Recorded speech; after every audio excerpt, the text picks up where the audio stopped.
alamiah atau natural kredit.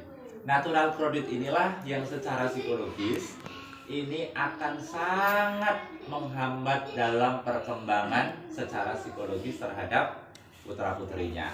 Kenapa kok anak ketika misalnya disuruhnya tidak dibentak dulu, disuruhnya tidak dengan nada keras, itu nggak mau.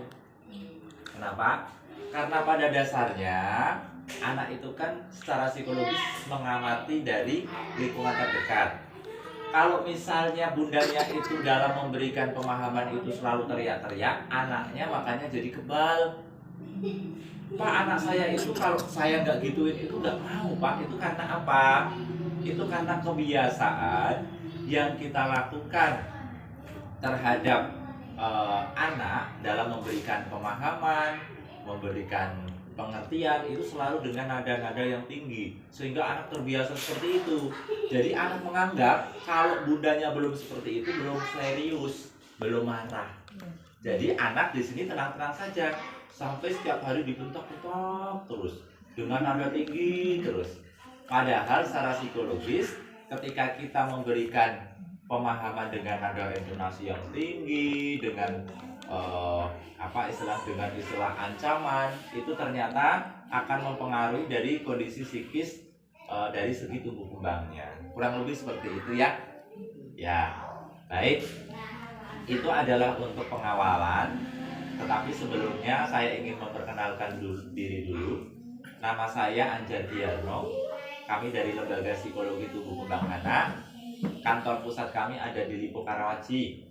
Nah, saya dari Lipo Karawaci sengaja memang datang berkunjung di Bimba sini. Di Bimba, terutama di Bimba Savana sini, Bunda dan Ayah nggak usah khawatir karena Bimba di sini ini masuk dalam naungan Grahita Indonesia, atau kita biasanya memantau dalam tumbuh kembang anak. Ya, kita memantau dalam tumbuh kembang anak. Banyak sekolah-sekolah yang memang belum mendapatkan istilahnya di sini tentang perkembangan anak lebih ke psikologi.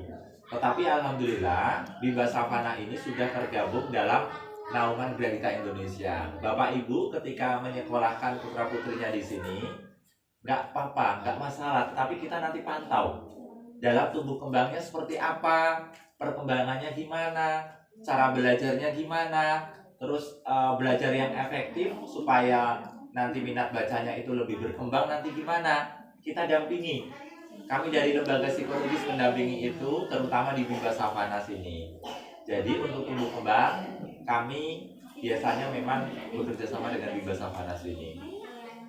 Terus kemudian ketika ada natural kredit tadi, kebingungan alamiah, kita sebagai orang tua itu di sini biasanya mengalami yang namanya sindrom atau kekhawatiran yang terlalu berlebih terhadap putra putrinya.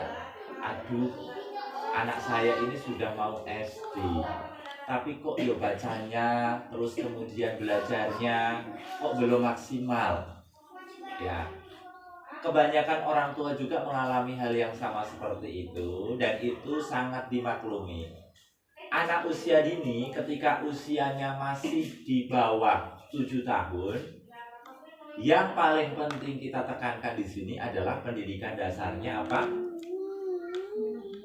Karakter. Jadi secara akademis itu nanti bisa mudah setelah pembentukan karakter pada anak ini lebih baik. Jadi sudah terbentuk sejak dini, maka nanti secara akademis itu akan menyusul. Kadang-kadang kita juga lupa loh, kepanjangan dari SD itu apa?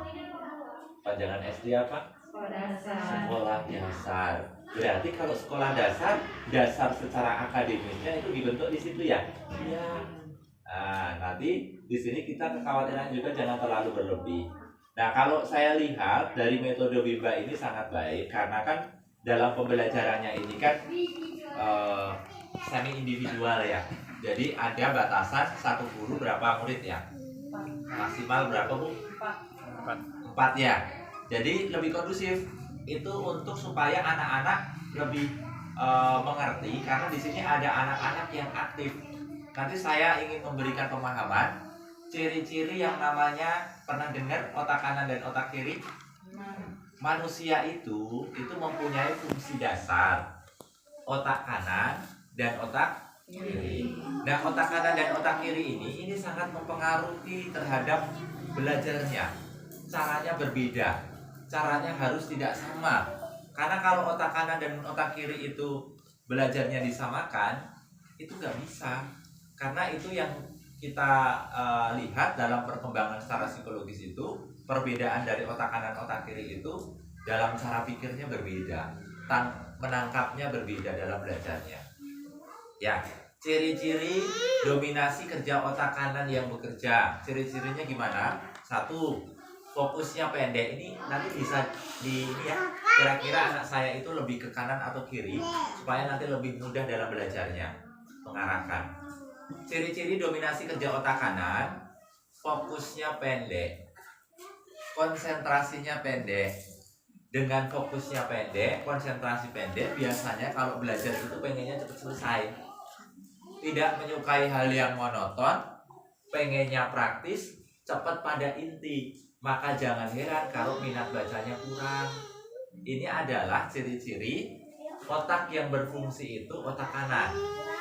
Kalau pada orang dewasa yang dominasi kerja otak kanan ini yang bekerja, orangnya praktis. Kita ya sebagai orang dewasa, orangnya praktis, simple, tidak menyukai hal yang monoton, itu saja, pengennya bervariasi.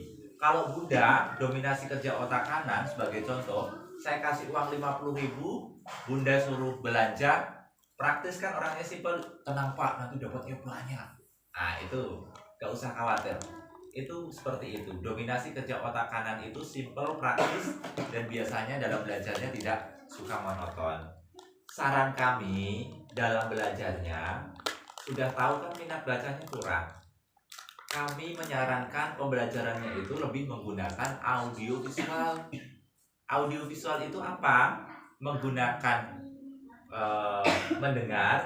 pendengaran, melihat, praktek. Kalau teori di sini memang nggak masuk, karena kan kalau teori itu memang harus menggunakan fokusnya yang panjang. Belajarnya berarti menggunakan audio visual, mendengar, melihat, praktek, gitu ya. Terus kemudian kalau ciri-ciri dominasi kerja otak kiri gimana? Fokusnya panjang, konsentrasinya panjang. Maka biasanya ketika fokusnya panjang, konsentrasi panjang, minat bacanya biasanya lebih cepat dibandingkan dominasi kerja otak kanan. Kalau misalnya Bunda yang dominasi kerja otak kiri ya, dominasi kerja otak kiri, saya suruh untuk belanja ke pasar bawa uang 50.000, Bunda biasanya mikir dulu, aduh 50.000 cukup nggak ya? Brokoli dicatetin, brokoli 5.000, toge 2.000. Karena orangnya detail, karena fokusnya panjang kan, saking detailnya biasanya orangnya pelit. Ini adalah ciri-ciri dominasi kerja otak kiri. Kalau kanan pada orang dewasa, kalau ngomong biasanya ceplas-ceplos, ya kan? Langsung to the point biasanya. Terus biasanya kalau ngomong tidak disaring, sehingga rawan untuk menyakiti orang lain. Itu ciri-ciri dominasi kerja otak kanan dan otak kiri. Nah, secara psikologis antara otak kanan dan otak kiri, kira-kira yang baik yang mana? Yang baik yang mana? Bersama. Yang baik adalah dalam perkembangan semuanya aktif. Ketika kanan dan kiri aktif, makanya anaknya mudah nyambung. Jangan-jangan selama ini dalam belajarnya bundanya kanan, anaknya kiri. Ya, anaknya kiri, bundanya kanan. Sebagai contoh gini, ada anak yang belajarnya itu pengennya cepat selesai, tapi bundanya di sini kalau dalam memberikan instruksi ke anak, kalau belajar itu jangan cepet-cepet dong, belajar itu yang lama. Oh berarti bundanya kiri itu, anaknya kanan. Seharusnya kita sebagai orang tua itu harus bisa masuk ke dunia anak bunda, bukan anak yang harus masuk ke dunia kita. Gak bisa. Harus kita yang masuk ke dunia anak sehingga lebih mudah. Kalau dominasi kerja otak kanan pada anak, kita juga harus masuk ke sana supaya anak lebih mudah. Sebagai contoh tadi, kalau misalnya anak ciri-cirinya kanan, bundanya kiri, kalau belajar itu yang lama, belajar kok cepet-cepet amat, oh berarti ini bundanya yang bermasalah, bukan ke anak. Kebalikan juga, ketika misalnya anaknya belajar lama, berarti kan kiri yang berfungsi. Bundanya kalau belajar itu yang cepet, atau belajar kok lama, oh berarti bundanya yang kanan, anaknya yang kiri. Kebalikan, berarti ternyata secara psikologis selama ini yang bermasalah adalah kita, bisa seperti itu. Nah, itu adalah perbedaan antara otak kanan dan otak kiri. Yang baik pada dasarnya 0. Dalam tes pemeriksaan psikologis biasanya itu yang baik adalah fungsi dari otak kanan dan kiri itu adalah 0. 0 ini bukan gak punya otak ya bunda ya. 0 ini berarti antara otak kanan dan otak kiri itu seimbang. Makanya biasanya anaknya mudah mengerti, mudah nyambung, berbicara dengan siapapun, maupun otak kanan dan otak kiri dia baik. Jadi nggak ada masalah. Tetapi kalau dalam tes pemeriksaan psikologis, dominasi kerja otak kiri itu ditandai dengan minus bunda. Minus 1, minus 2, minus 3, ini kiri. Kalau kanan itu plus. Plus 1, plus 2, plus 3, itu kanan. Nah, kalau dalam tes itu menunjukkan itu lebih dari 3 nilainya, plus maupun minus, terindikasi bahwa anak ada atau mengalami gangguan konsentrasi dalam belajar. Kalau kanannya terlalu berlebih dari 3, berarti fokusnya cuma sedikit, masuknya cuma sedikit, dan biasanya itu anaknya aktif sekali. Wah, luar biasa, keaktifannya luar biasa. Itu berarti menandakan bahwa ada gangguan konsentrasi. Maka dari itu, kalau kanan, kami lebih menekankan dalam tahapan pembelajarannya menggunakan audiovisual tadi, melihat, mendengar, praktek. Seperti itu tahapan, kurang lebih seperti itu. Nah, sesuai dengan tema yang kita angkat, yaitu kemarin apa bunda? Rahasia membentuk kecerdasan anak, atau biasanya lebih pada melihat kecerdasan maupun karakter ya. Jadi gini, kecerdasan seseorang, bukan hanya anak, tapi kita juga sebenarnya ada, itu sangat dipengaruhi oleh 4 faktor. Kenapa sih kok anak bisa cerdas? Kenapa sih kok anak bisa pintar? Kenapa sih kok anak bisa pandai? Itu karena secara psikologis dipengaruhi oleh 4 faktor besar ini. Jadi kecerdasan pada anak itu tidak instan bunda ya. Ada 4 faktor besar yang sangat mempengaruhi. 1, kecerdasan itu dipengaruhi oleh sifat dari genetik. Genetik itu apa? Keturunan. Genetik ini akan menyumbang kecerdasan pada anak itu sekitar 20%. Ya. Jadi dari genetik itu ternyata akan menyumbang sekitar 20% terhadap kecerdasan anak. 20% ini saya bagi menjadi 2 bunda, karena di sini peran dari bunda dan ayahnya itu ada ternyata dari genetiknya untuk menyumbang kecerdasan pada anak. Genetik dari bundanya ini menyumbang sekitar 15%. Dari 20% itu ternyata bundanya ini menyumbang 15%. Sedangkan ayahnya ini menyumbang 5% untuk kecerdasan anak. Waduh, berarti lebih besar bundanya ya dibandingkan dengan ayahnya ya? Iya, karena secara gen ini kenapa kok lebih besar bundanya? Karena bundanya yang mengandung. Kalau ayahnya komplain, nanti ayahnya kita suruh mengandung. Jadi di sini sifat dari genetik ini 20%, 15% lebih ke bundanya, 5% ke ayahnya. Bukan ayahnya nggak berperan nggak, tetapi di sini menyumbang juga dalam genetiknya. Nah, itu dari genetik itu yang pertama. Yang kedua, kecerdasan itu ternyata juga dipengaruhi oleh gizi. Gizi itu apa? Makanan, nutrisi dalam gizi. Nah, gizi ini ternyata akan menyumbang dalam kecerdasan anak itu sekitar 15% Bunda. Ya, gizi itu ternyata hanya 15% Bunda dalam menyumbang kecerdasan pada anak. Karena sudah tahu 15%, maka dari itu 15% itu juga penting. Kalau anak tidak mendapatkan asupan dalam gizinya juga, secara psikologi juga akan berkurang 15%. Contohnya seperti itu.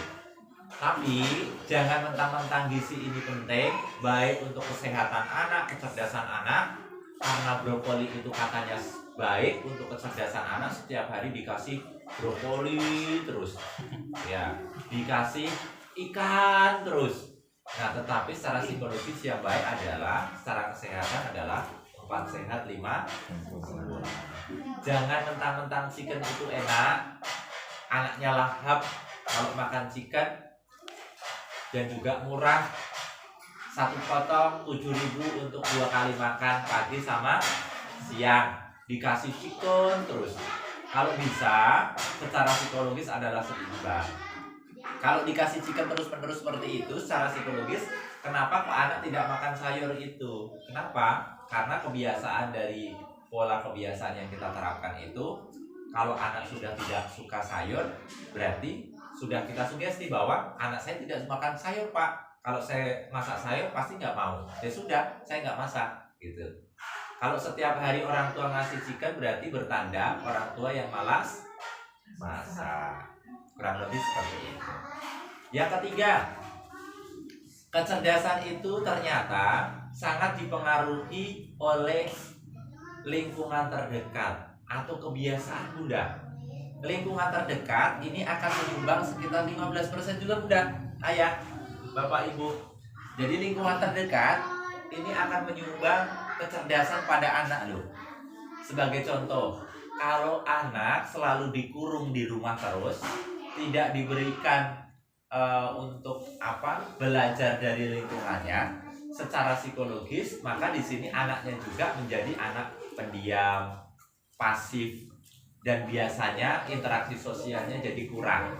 Anaknya menutup diri dari pengaruh sosialnya, dan biasanya PD-nya juga kurang, percaya dirinya juga kurang, dan juga di sini secara psikologis ada hambatan terhadap sosialnya. Itu ya Bunda ya. Anak berinteraksi dengan sosial, anak bermain dengan temannya, itu ternyata secara psikologis juga akan menyumbang terhadap kecerdasan terhadap sosialnya, keberanian untuk tampil. Terus kemudian di sini daya juang itu ternyata juga sangat dipengaruhi oleh lingkungan terdekat. Sebagai contoh gini Bunda, ketika anak tumbuh dan berkembang di orang tua keluarga yang banyak bicaranya anaknya juga ternyata akan mengikuti dari pola lingkungan terdekatnya. Ketika anak tumbuh dan berkembang di lingkungan bahasa budaya Jawa, anaknya juga sama, akan fasih bicara bahasa Jawa, mengenal budaya Jawa. Tetapi ketika anak tumbuh dan berkembang di lingkungan budaya bahasa Sunda juga sama kan? Lingkungan terdekat itu akan sangat penting karena di sini akan menyumbang kecerdasan anak sekitar 15%. Yang keempat, ini penting ya Bunda. Yang keempat, kecerdasan itu ternyata sangat besar dipengaruhi oleh metode belajar. Tidak ada ceritanya anak pintar, anak pandai, anak cerdas tanpa melalui proses yang namanya belajar. Nah, dari metode belajar ini akan menyumbang sekitar 50%. Tenang, kalau misalnya dari genetik itu kan 20%, bundanya tidak cerdas, ayahnya tidak cerdas, masih disumbang dari metode belajar. Pernah mungkin Bunda merasakan atau melihat itu ayah bundanya kayaknya orangnya nggak cerdas amat, tapi kok anaknya kok bisa cerdas ya? Itu karena mendapat dari metode belajar atau cara belajarnya. Kurang lebih seperti itu, karena 50%. Nah, karena menyumbang 50% ini sangat penting ya. Metode belajar ini menyumbang 50%, maka dari itu kalau kita tidak bisa menggunakan atau melihat gaya belajar atau motivasi belajar pada anak, maka di sini rawan juga akan menyumbang 50% terhadap kegagalannya. Ya, metode belajar ini sangat penting, 50% menyumbang keberhasilan sekaligus kegagalan. Karena 50% udah. Maka dari itu, supaya nanti kita bisa memaksimalkan dalam metode belajar ini, kita sebagai orang tua harus tahu Bunda, gaya belajar pada anak itu seperti apa. Karena setiap anak itu beda-beda cara belajarnya, nggak bisa kita samakan. Ya, kalau nggak percaya tanya bu gurunya, beda-beda. Cara belajar pada anak itu beda-beda, maka kita sebagai orang tua harus tahu gaya belajar yang tepat untuk putra-putrinya. Kalau gaya belajarnya itu kita sudah tahu, maka kita mudah. Makanya akan menyumbang keberhasilannya sekitar 50%. Tapi kalau kita nggak tahu gaya belajar pada anak, maka di sini 50% kegagalan itu akan nampak pada perkembangan putra-putrinya. Ya, untuk melihat gaya belajar pada anak, ini nanti kita bisa melihat cara belajar yang efektif pada anak saya itu seperti apa. Nah, itu nanti nyambung udah. Gaya belajar tadi, supaya nanti kita bisa melihat yang sesuai, kita harus melihat dulu kira-kira putra-putrinya ini lebih ke otak kanan atau otak kiri. Coba Bunda, Ayah. Kalau kita melihat ciri-ciri untuk tadi, putra-putrinya itu lebih ke kanan atau kiri? Yo, lebih ke yang berfungsi itu lebih ke kanan atau kiri? Tadi sudah saya gambarkan tadi, lebih kira-kira lebih ke kanan yang aktif atau kiri. Kalau kanan, fokusnya pendek, konsentrasinya pendek, sudah pasti di sini minat bacanya pasti kurang. Nah, tahapan supaya belajarnya lebih mudah, lebih efektif pada gaya belajarnya, kami menyarankan tadi untuk belajarnya itu menggunakan audio visual atau peraga. Melihat, mendengar, praktek. Anak menyukai dengan menggunakan ini loh. Ini audio visual ini supaya untuk otak kanan. Kalau kenapa kok ada warna-warni? Ini supaya anak itu lebih mudah. Yang penting itu menjaga fokusnya dulu Bunda. Anak itu tertarik dulu. Kalau kanan biasanya gitu ya. Kalau anak sudah tertarik, maka di situ fokusnya panjang. Ketika fokusnya panjang, kita mudah untuk mengarahkan. Ya, kurang lebih seperti itu. Kenapa kok di Bimba itu biasanya ada ini ya, apa namanya, kayak tebak-tebakan apa itu? Metodenya apa itu yang itu? Itu sebenarnya untuk supaya menarik perhatiannya dulu. Supaya menarik perhatiannya dulu. Kalau sudah anak ini menarik, maksudnya anak ini mau, maka fokusnya dia panjang. Kalau ciri-ciri dominasi kerja otak kiri tadi untuk menentukan metode belajar, itu biasanya kan fokusnya panjang, konsentrasinya panjang. Maka biasanya kalau saran kami dalam belajarnya itu dikenalkan ketika baca itu menggunakan huruf kapital dulu ya.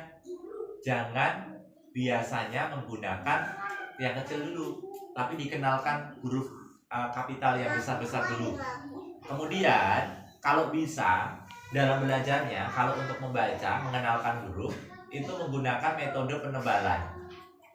Pernah dengar? Di Bimba juga ada ya. A, B, biasanya A itu dasarnya. Kemudian ditebalkan. A, titik, itu loh, kayak gitu.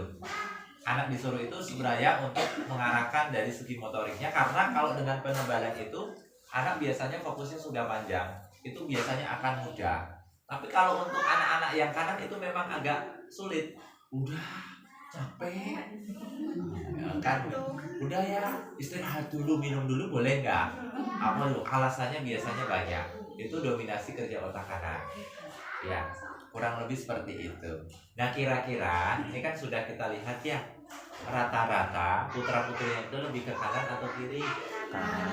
Nah, kalau misalnya kita sudah melihat itu, cara belajarnya itu lebih menggunakan audio visual, menggunakan peraga, supaya anak itu karena kan anaknya aktif kalau kanan itu, jadi biasanya supaya konsentrasi panjang, bangunlah ketertarikan itu dulu.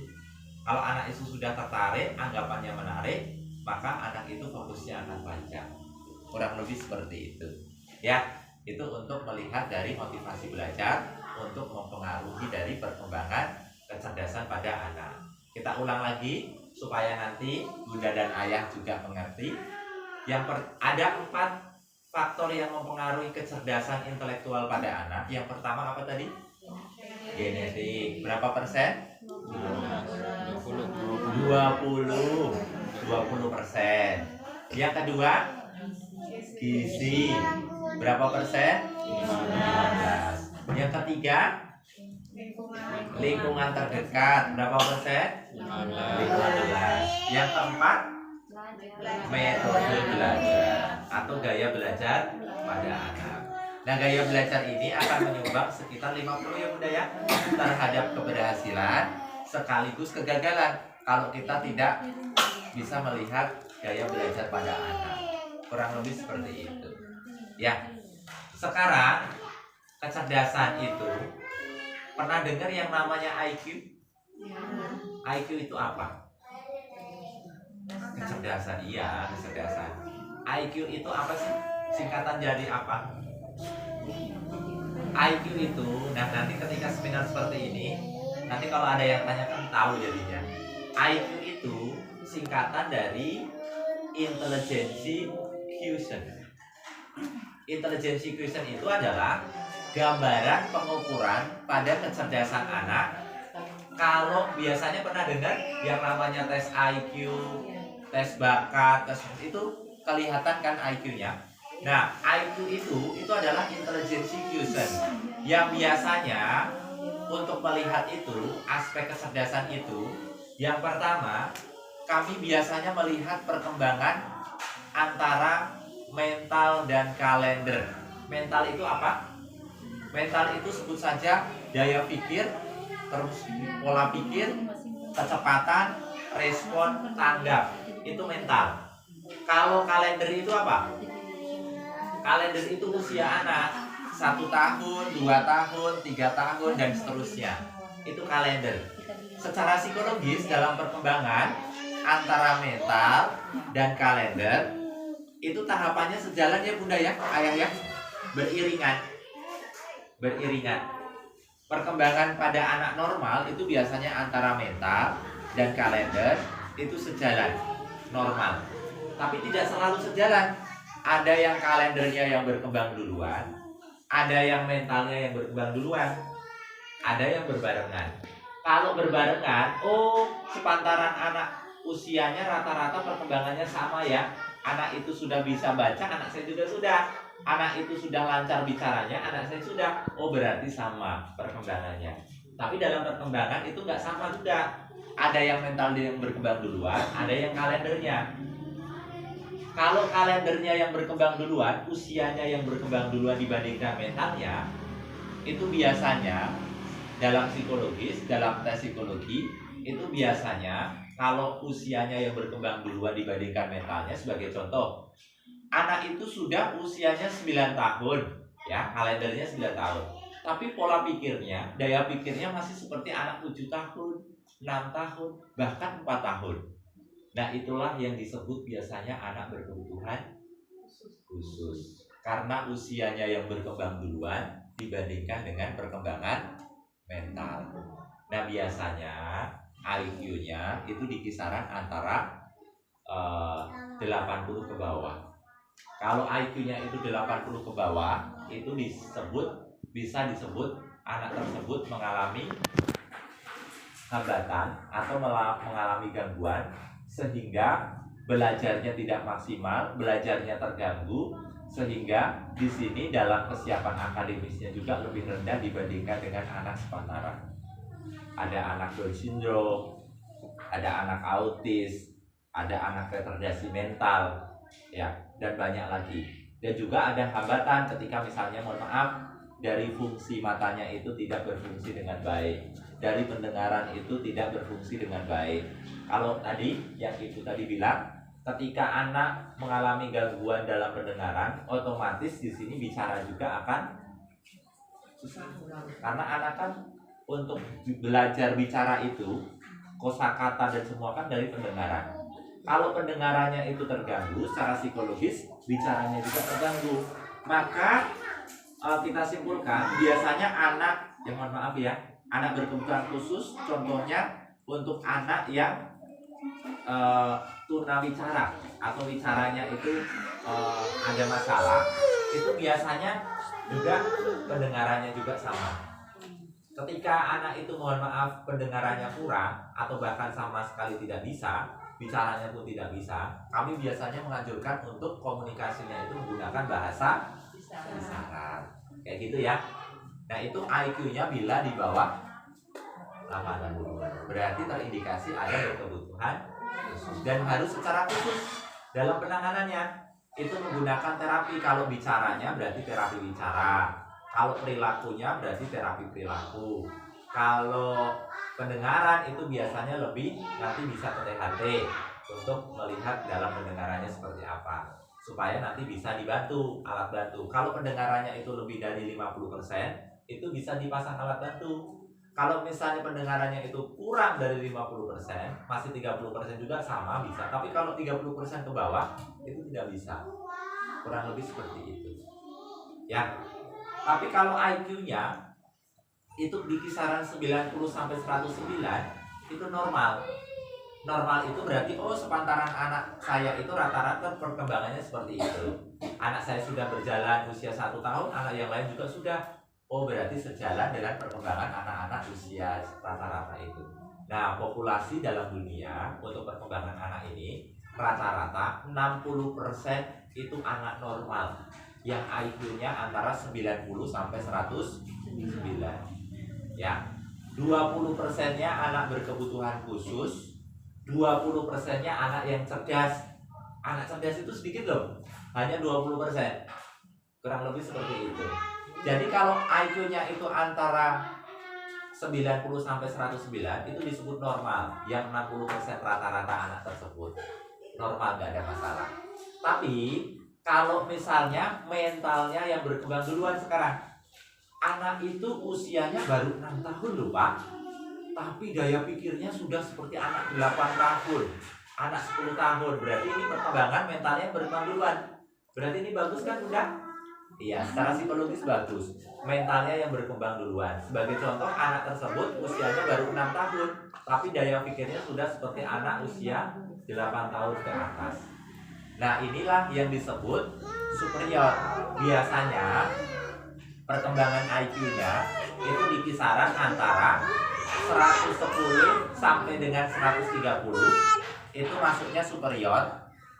131 sampai 140 itu namanya gifted, ada grade-nya ya. 141 sampai 150 ke atas itu namanya genius. Itu ya udah ya. Jadi bisa dipahami untuk perkembangan. IQ itu singkatan dari apa Bunda? Intelijensi user. Kalau ada tanya, IQ itu apa? Kecerdasan. Iya, tapi apa itu? Intelijensi user. Yang biasanya akan membandingkan perkembangan mental dengan perkembangan kalender. Untuk menentukan anak ini ada permasalahan nggak secara psikologis dalam tumbuh kembangnya. Sampai situ ada yang ingin bertanya? Ada yang ingin bertanya? Kalau tidak ada mungkin sudah mengerti ya. Ya, baik. Sekarang kecerdasan kan sudah tingkat kecerdasan intelektual. Sekarang kita mengarah pada karakter.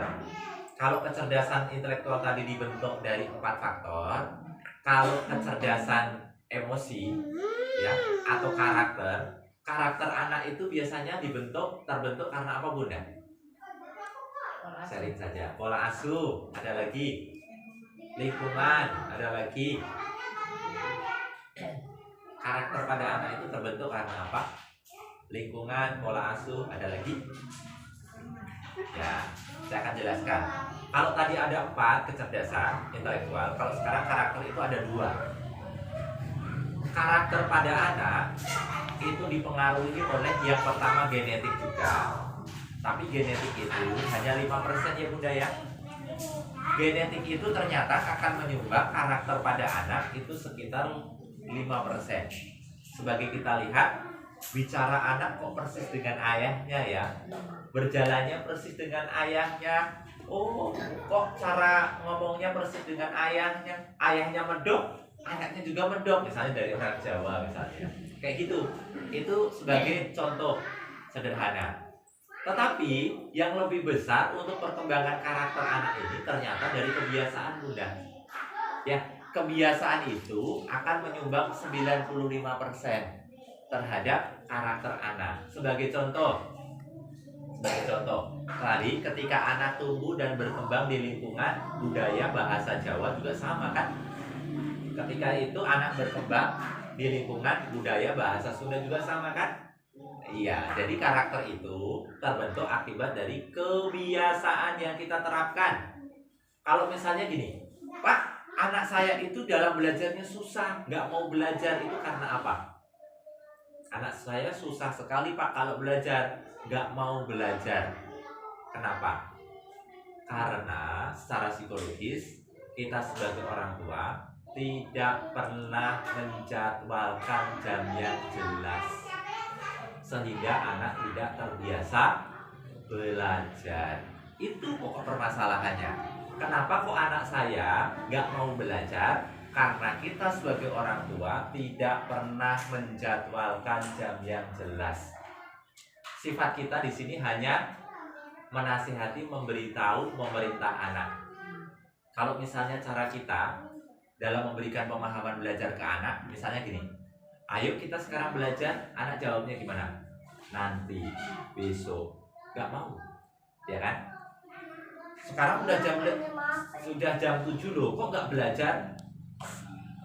Anak juga sama, alasannya juga banyak. Tetapi kalau misalnya kita bisa menjadwalkan jam yang jelas ke anak secara psikologis, nanti anak ini akan terbiasa belajar, Pak. Kenapa kok di Bibas ini jam masuk bibanya itu selalu sama? Alasannya apa? Alasannya supaya membentuk kebiasaan itu. Misalnya jadwal jam di Biba itu jam 8, sebelum jam 8 kan sudah mandi, sudah siap-siap ya. Kalau di rumah kita yang nunggu anak. Karena apa? Karena tidak pernah menjadwalkan jam belajar yang jelas. Padahal dari kebiasaan kita itu nanti akan mempengaruhi dari motivasi belajar.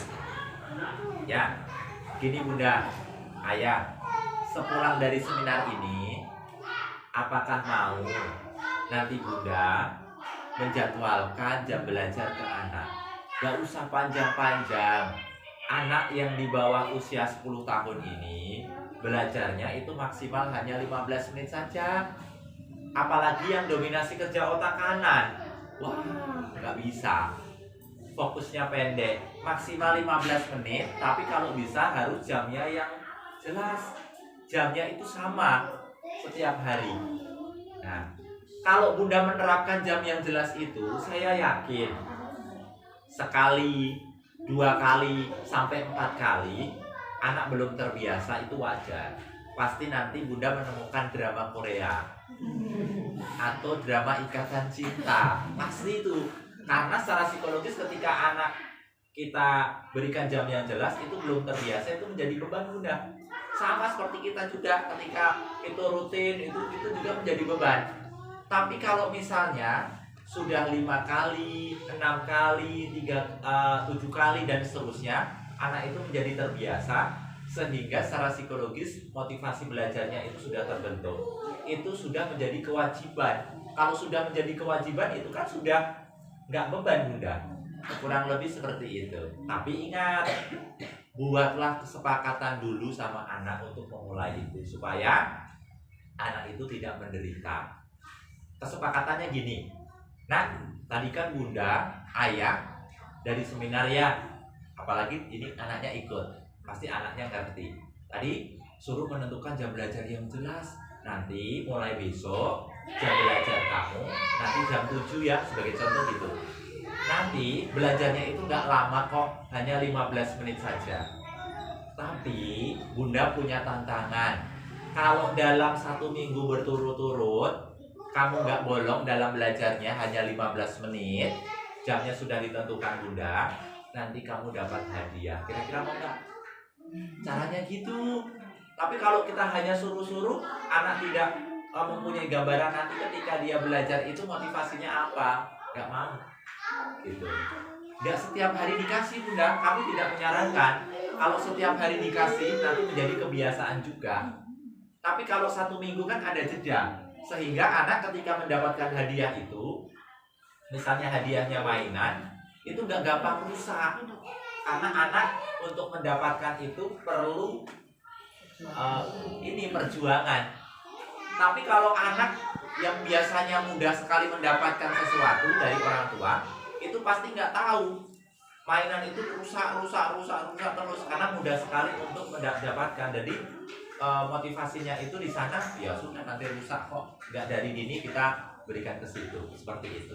Seperti kita juga misalnya Bunda, kalau Bunda mendapatkan handphone itu dari jerih payahnya atau dari menabung selama 3 bulan untuk mendapatkan handphone itu, dibandingkan dengan langsung minta suami, lebih tanggung jawab yang mana? Nabung kan?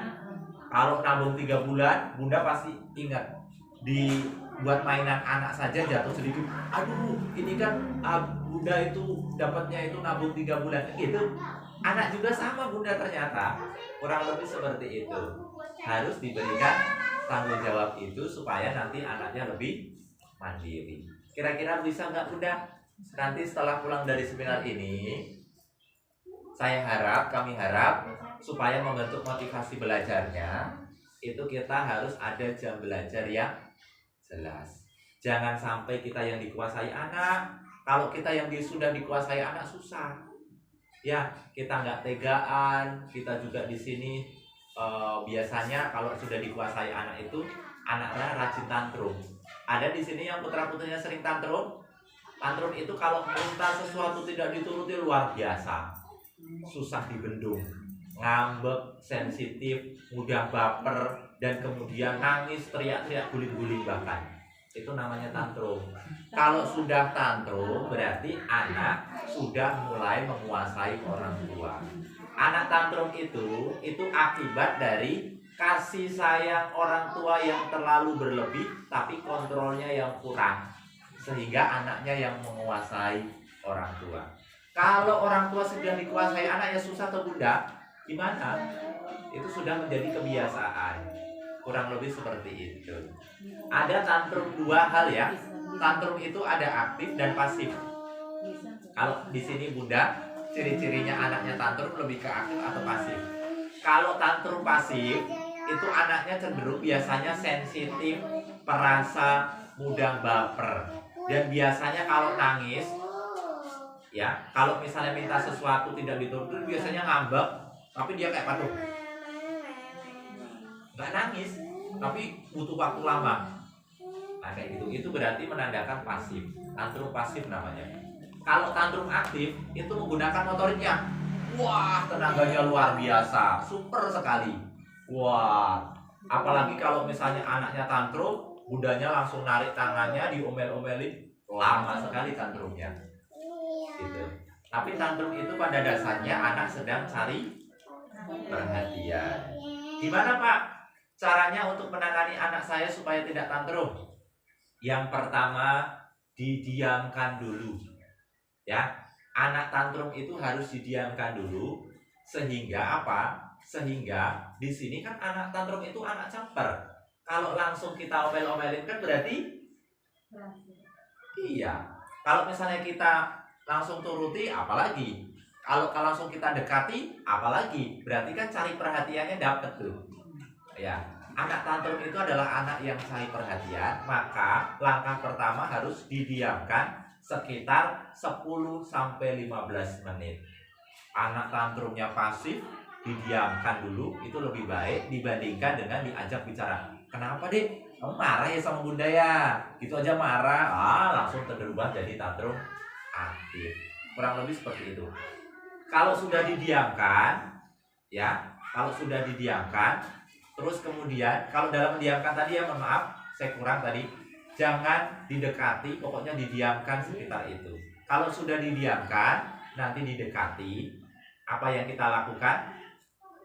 Ambil tangan kita untuk apa? Plok gitu ya. Jangan. Ambil tangan kanan kita. Ini loh. Tapi mulutnya masih dikunci. Ya. Supaya ini kan menandakan bahwa kita itu ada perhatian, kasih sayang di sini. Jadi dikini-kini udah, tapi didiamkan dulu. Nanti anaknya akan anteng. Dan kemudian kalau sudah terdengar suara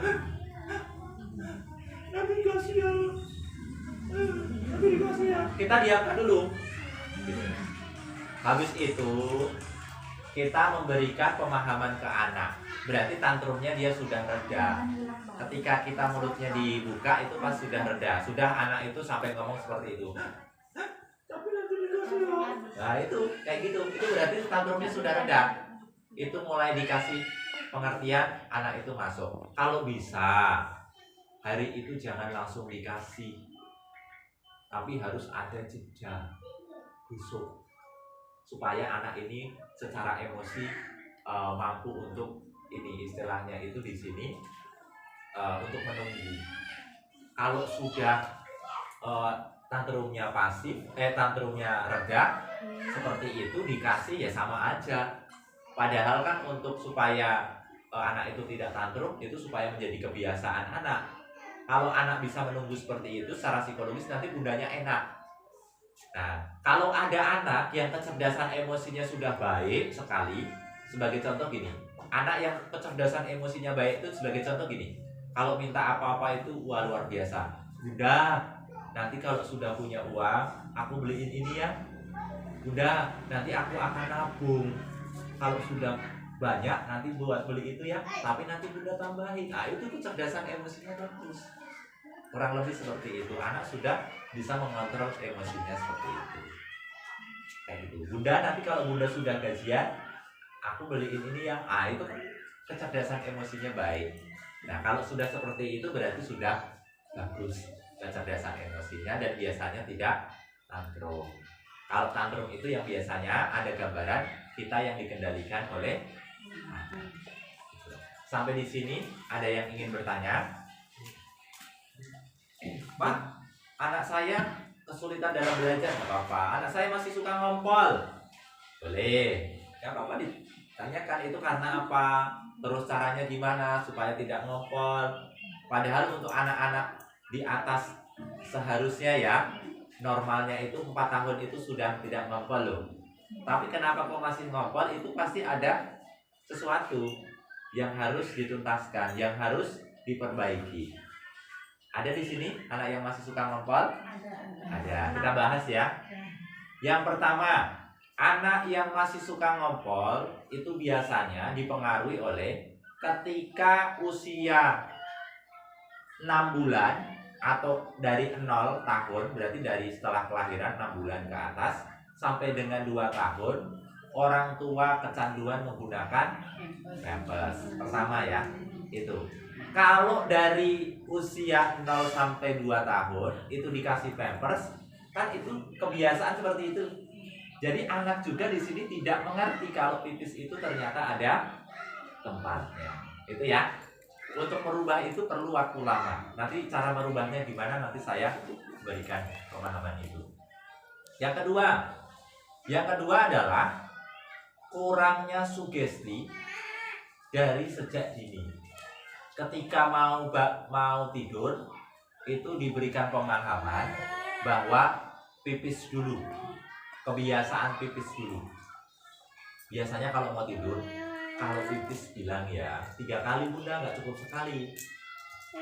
Kalau pipis bilang itu setiap mau menjelang tidur. Secara psikologis kan karakter itu terbentuk dari kebiasaan bunda. Ketika kita membiasakan untuk mensugesti itu, maka itu akan direspon dari segi otak bawah sadarnya. Kurang lebih seperti itu. Nah, ketika dibisikin itu, maka anak juga akan mendengar dari sisi otak bawah sadarnya. Yang ketiga, mohon maaf, ini harus saya sampaikan. Yang ketiga, kalau misalnya ngompolnya itu sudah tidak wajar, anak kelas 6 SD kok masih ngompol. Anak SMP kok masih suka ngompol, berarti ada pertanda salah satunya ada trauma. Yang pertama. Yang kedua, yang salah satunya ada trauma. Yang kedua, di sini ada gangguan secara di kandung kemihnya. Kalau bahasa Sunda itu namanya turun apa itu Bunda? Nah, itu salah satunya. Yang ketiga, di sini bila kita sudah tidak wajar seperti itu, anak kelas 6 kok masih suka ngompol, anak kelas SMP kok sudah masih suka ngompol, itu wajib untuk berkonsultasi pada ahli kesehatan, dokter dokter kandungan ya, itu supaya nanti bisa melihat dalam perkembangannya itu yang menjadi masalah apa. Jadi ada 3 itu ya Bunda ya. Yang pertama, karena memang kebiasaan dari sejak kecil orang tua yang memberikan pampers. Yang kedua adalah sugesti dari mau menjelang tidur. Yang ketiga berarti ada permasalahan atau gangguan dalam kondisi psikis maupun dalam kondisi kandung kemihnya. Itu wajib waspada. Apalagi kalau untuk anak perempuan ya Bunda ya, itu juga sangat mempengaruhi, karena nanti secara psikologis juga nanti akan mempengaruhi dalam tumbuh kembangnya. Itu untuk anak yang masih suka ngompol. Wajarnya itu ketika di bawah 4 tahun. Kalau sudah di atas 4 tahun berarti secara psikologis ini sudah tidak wajar. Berarti ada permasalahan itu. Nah, ketika misalnya yang menjadi permasalahan itu adalah pampers tadi, berarti secara psikologis di sini juga harus banyak disugesti tadi, seperti tadi. Kalau mau bobo, mau tidur, itu pastikan konsumsi untuk minumnya jangan terlalu berlebih. Sudah malam disuruh minum terus. Kalau disuruh sudah minum terus, maka nanti harus diingatkan anak untuk pipis dulu. Kurang lebih seperti itu. Ada lagi? Kalau tidak ada, saya punya kertas ini. Kita praktek saja ya. Saya membutuhkan kurang lebih 4 orang tua. Bentar. Nah, ada 4 kertas ini. Ini sebagai contoh saja. Mohon nanti ada yang dapat, ada yang tidak. Kalau nggak dapat nggak apa-apa ya. Bagi yang dapat, nanti ikuti instruksi saya. Udah dapat? Ayah dapat? Ayahnya satu aja ya. Bunda dapat? Sama ibu dapat.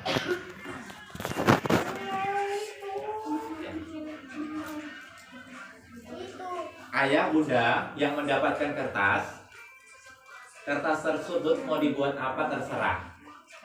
Nggak dibuat pun nggak apa-apa. Ya, kertas tersebut mau dibuat apa terserah, nggak dibuat pun nggak apa-apa. Tapi dalam pembuatan, ya, dalam pembuatan kertas itu ada hitungannya, yaitu 10 hitungan.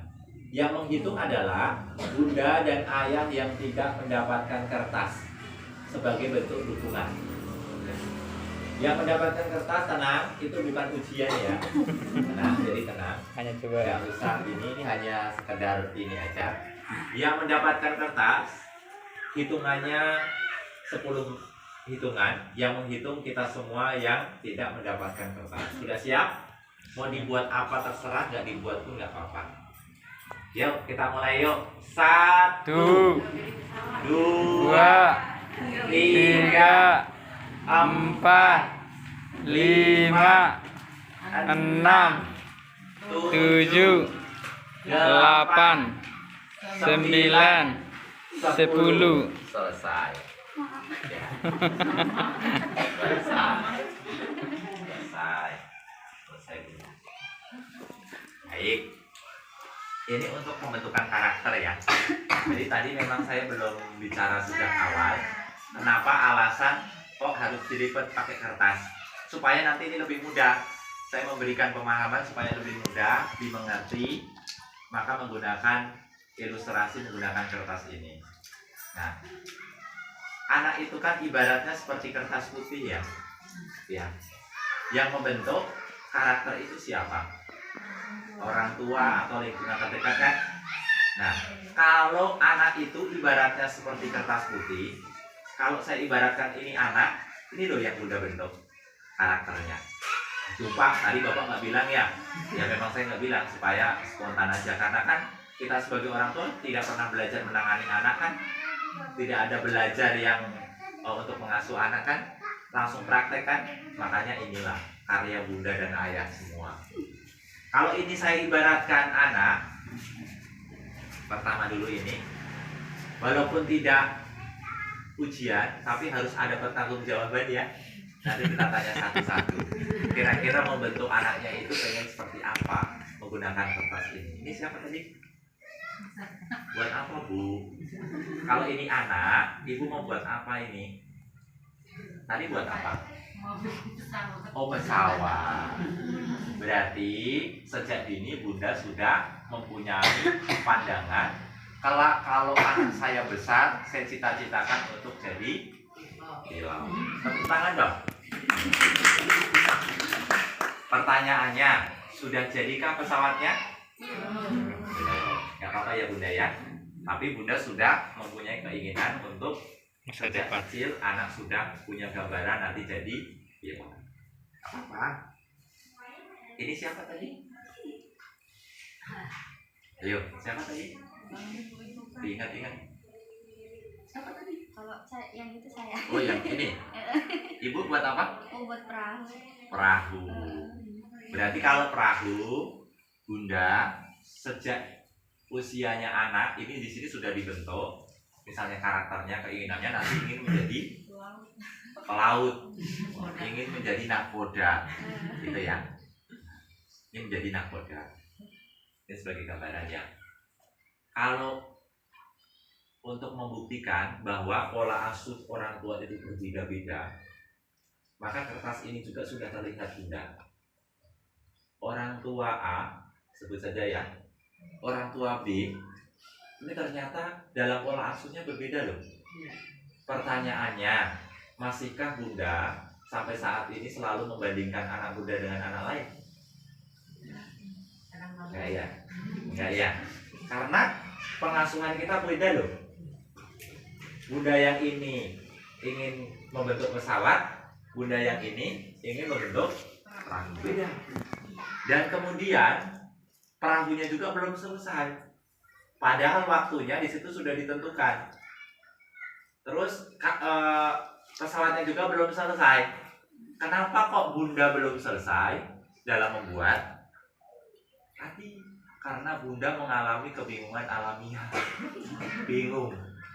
Bapak nggak bilang sih kalau dari awal dulu buat perahu, saya kan buat perahu Pak, pasti selesai. Tapi kan tadi awalnya bunda mungkin bingung ya, buat apa ya, itulah pola asuh pada dasarnya kita juga bingung seperti itu. Jadi menganggap bahwa kita itu tertinggal dengan bunda-bunda lain. Tapi di sini juga sama. Semua orang tua itu bingung karena pada dasarnya tidak pernah belajar menangani anak sebelum punya. Kalau ini punya siapa? Ini buat apa ya? Pesawat. Oh, pesawat. Ya, ada yang buat pesawat loh. Tujuannya sama. Pesawat. Tapi jadinya sama nggak? Beda ya.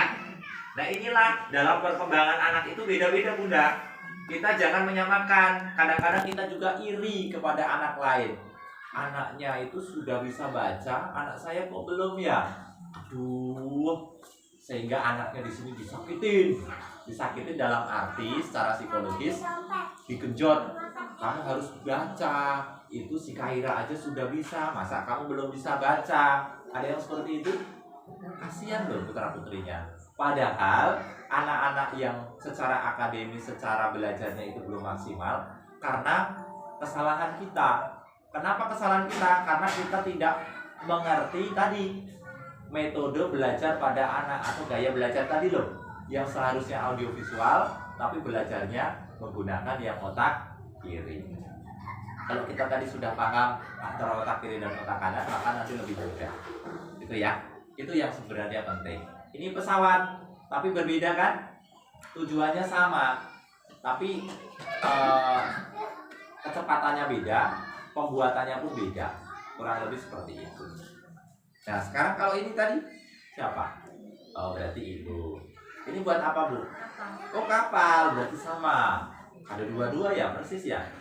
Nah, kapalnya ini hampir mirip, tetapi masih beda bunda. Ya, dalam pembentukannya masih beda.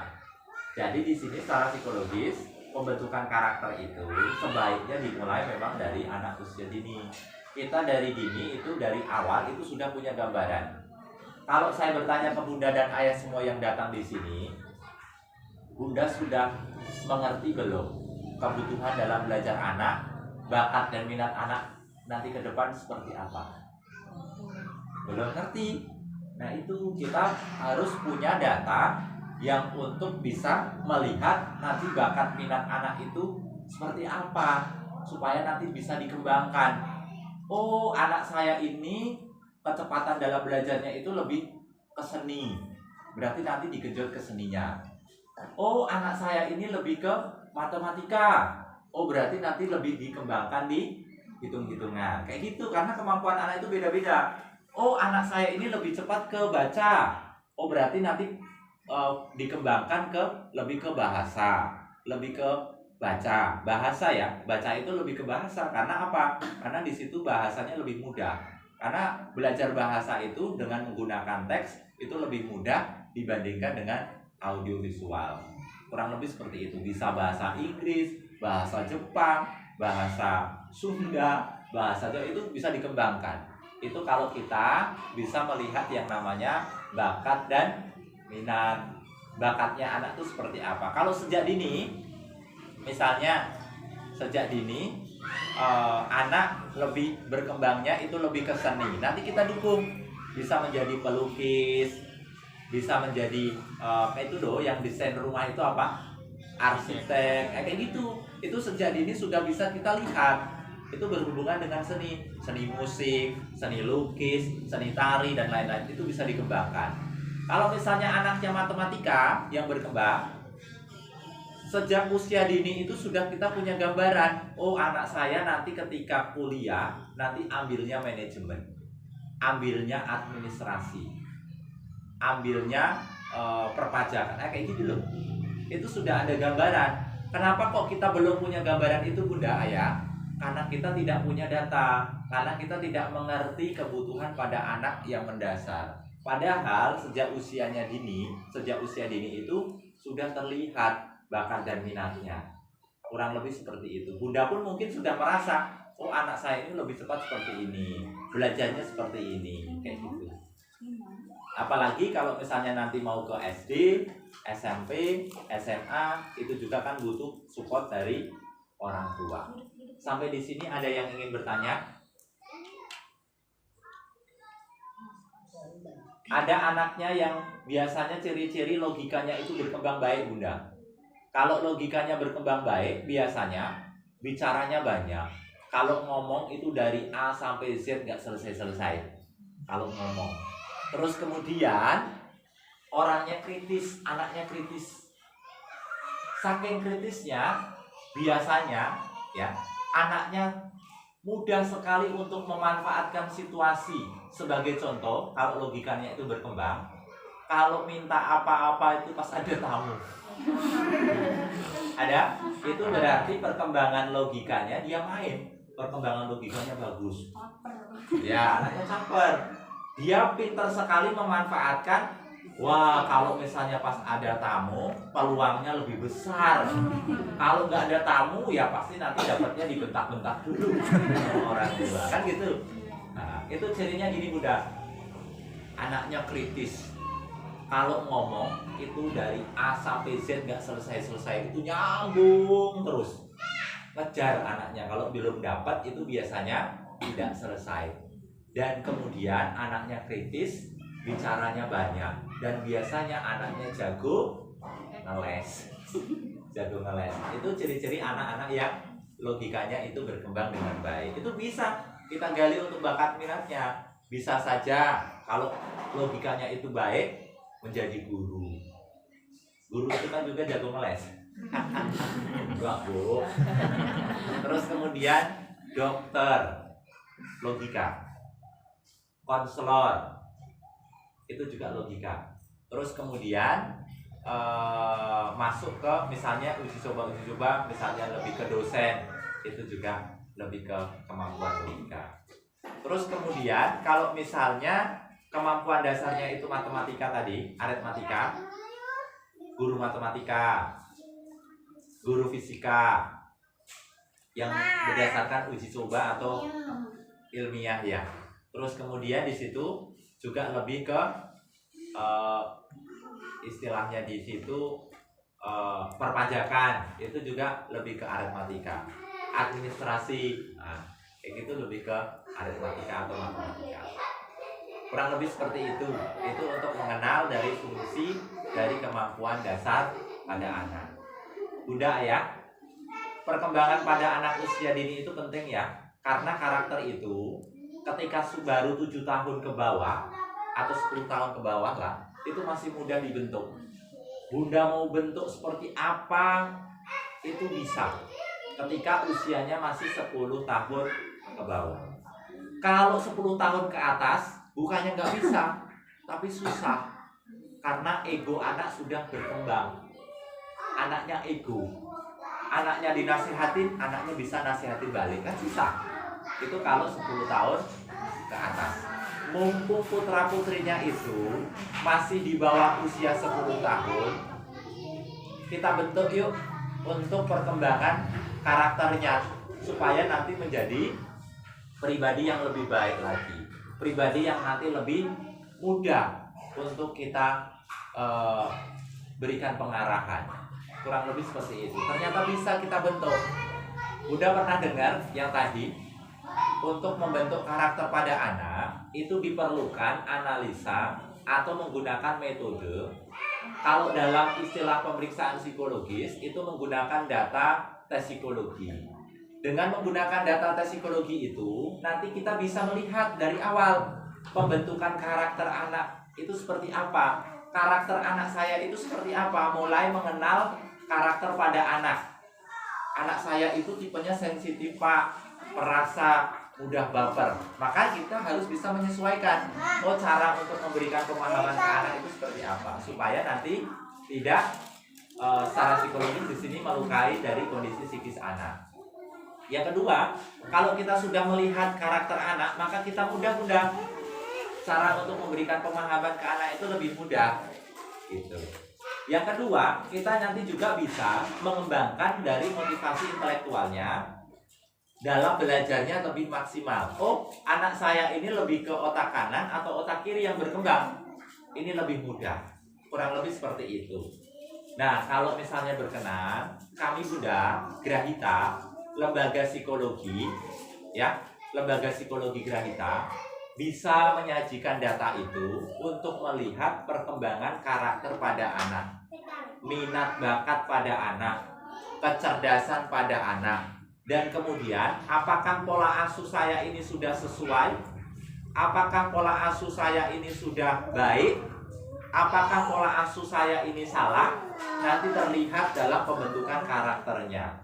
Kurang lebih seperti itu. Apakah anak saya ini ada penyimpangan perilaku? Mohon maaf. Apakah anak saya ini ada keterlambatan? Yang tadi kami membandingkan antara perkembangan mental dan kalender. Apakah ada perkembangan yang tidak sesuai dengan perkembangan pada anak usianya?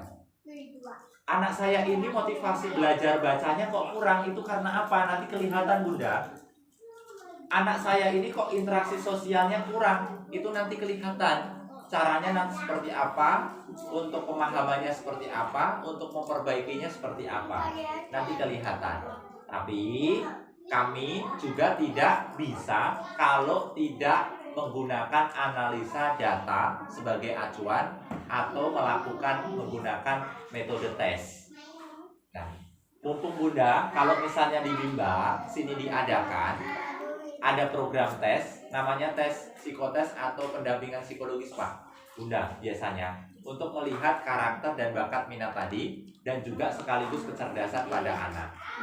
Nah, kalau misalnya Bunda, Ayah, di Bimba sini kami adakan untuk program tes itu untuk melihat bakat, minat, karakter anak. Setiap anak itu kan beda-beda ya karakternya, itu bisa terlihat. Pak, nanti tesnya gimana? Karena kan anak saya masih usia dini. Nanti tesnya mudah bunda.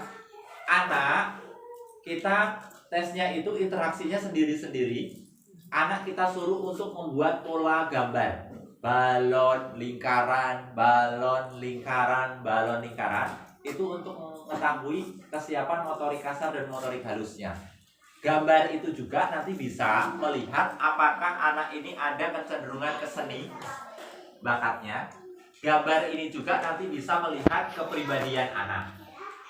Terus ketika sudah gambar bunda, nanti anak kita ajak untuk berinteraksi wawancara. Wawancara itu nanti kita bisa melihat perkembangannya sudah sampai mana, bicaranya seperti apa, bahasanya gimana, terus interaksi sosialnya gimana, keberaniannya gimana. Ada alat tes khusus seperti warna, tes warna. Apakah anak ini sudah mengenal warna? Apakah anak ini sudah mengenal bentuk? Apakah anak ini sudah mengenal huruf? Apakah anak ini sudah mengenal angka? Nanti juga dari tes itu bisa kelihatan. Dari wawancara itu yang paling penting untuk melihat karakter sebagai gambaran pola asuh, kita tanya ke anak. Nah, biasanya kalau bunda di rumah seperti apa? Ayahnya di rumah seperti apa? Bundanya sering marah gak? Marahnya bunda seperti apa? Ayahnya marahnya seperti apa? Kayak gitu bunda. Nanti bisa kelihatan tentang karakternya. Ya. Karakter anak itu bisa terlihat dari wawancara itu. Tadi kalau dari wawancara tadi tesnya jangan didampingi orang tua ya. Kalau didampingi orang tua saat wawancara, kalau kita tanya bunda kebiasaannya seperti apa, bunda kalau marah gimana? Ada bundanya, anak mana berani? Baru bundanya ngelirik, asuh. Anak gak berani. Kalau bisa tesnya itu sendiri-sendiri, gak ada anak lain, nanti dipanggil secara khusus, dan juga gak ada bunda dan ayahnya. Bunda ayahnya boleh ngantar, tapi nanti di luar, supaya nanti tidak membebani anak. Pak, bunda kalau misalnya bunda tes tanpa melalui bunda, tanpa melalui bimbang atau sekolah, itu harganya mahal. Misalnya bunda datang langsung ke psikolog itu biayanya bisa satu kedatangan itu 750 loh, mahal.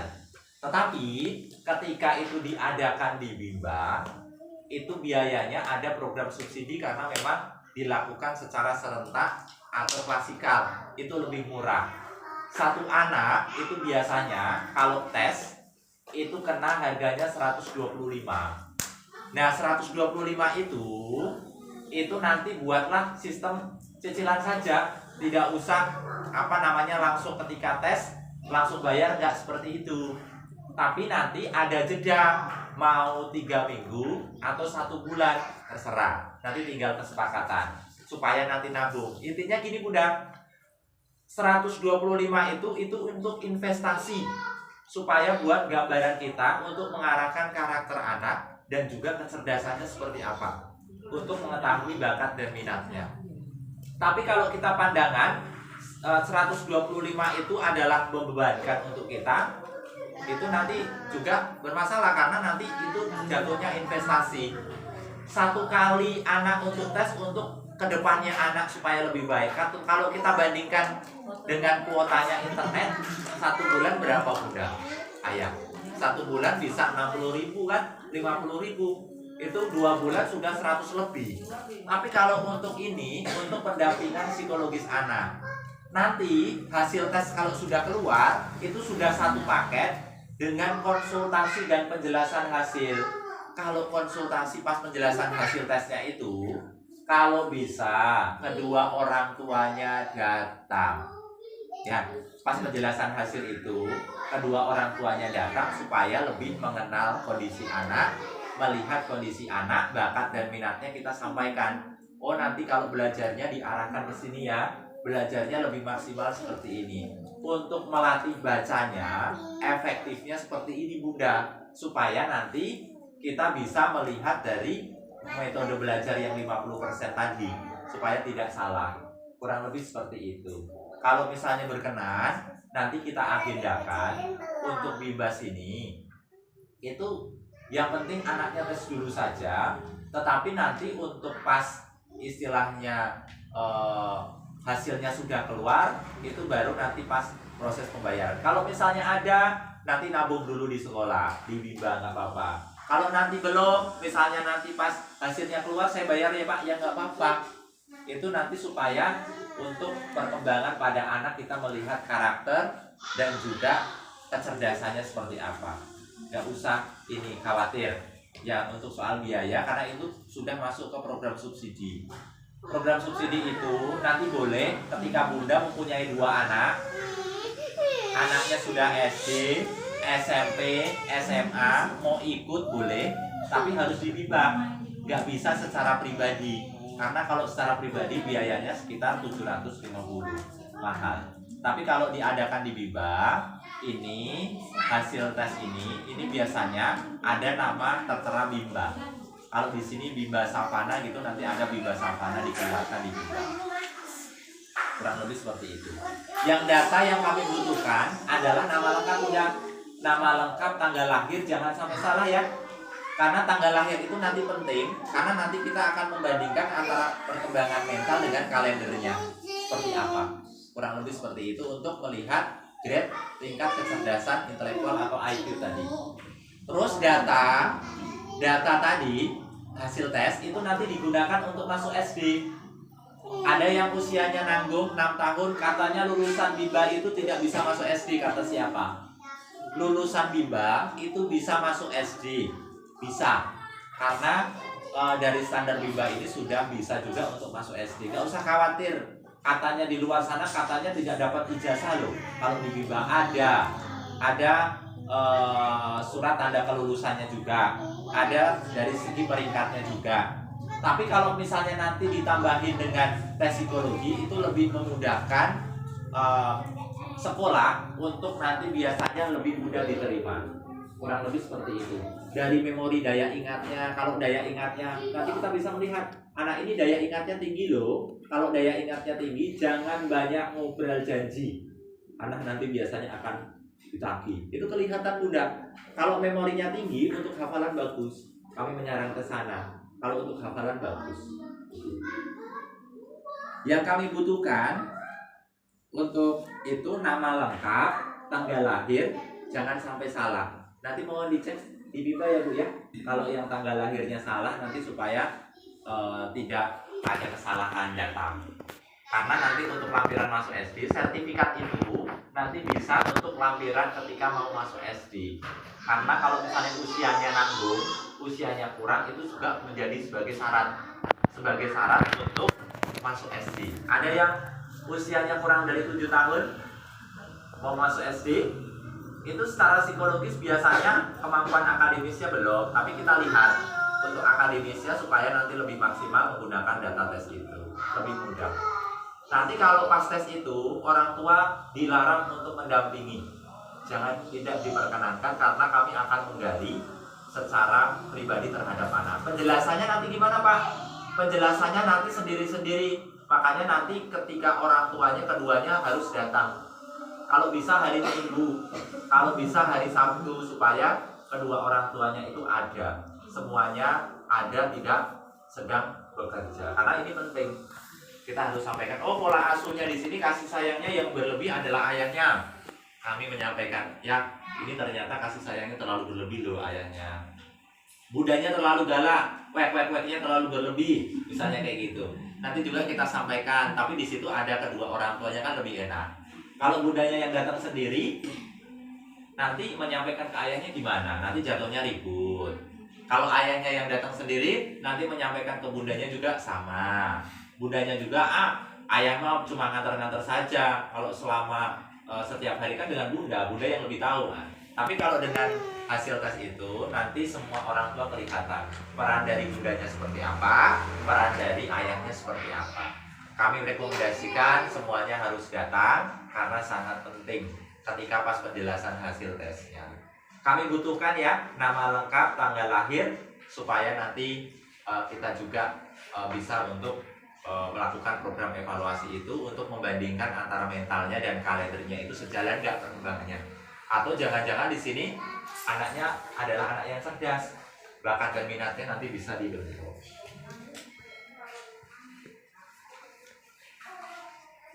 Yang ditulis ini nama senang, pokoknya di pagi itu ada prioritas lah untuk anak supaya nanti tidak istilahnya membebani anak. Ya, kurang lebih seperti itu. Untuk hasilnya kan nanti disarankan untuk kedua orang tuanya datang. Berarti diambilnya harus hari libur mungkin. Hari Sabtu libur atau Minggu. boleh. Kalau misalkan hari Senin sampai Jumat kan kebanyakan kerja. Boleh, nanti didiskusikan aja sama Bimba sini.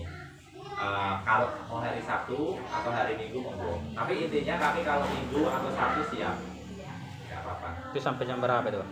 Kalau untuk penjelasan hasilnya itu biasanya juga dimulai dari pagi, tetapi nanti secara bergantian aja. Nanti ini sama sekolah kok, nanti supaya tidak bentrok. Nanti jadwal awal kan kurang lebih penjelasan hasilnya itu kan sekitar 15 menitan ya, buat orang tua.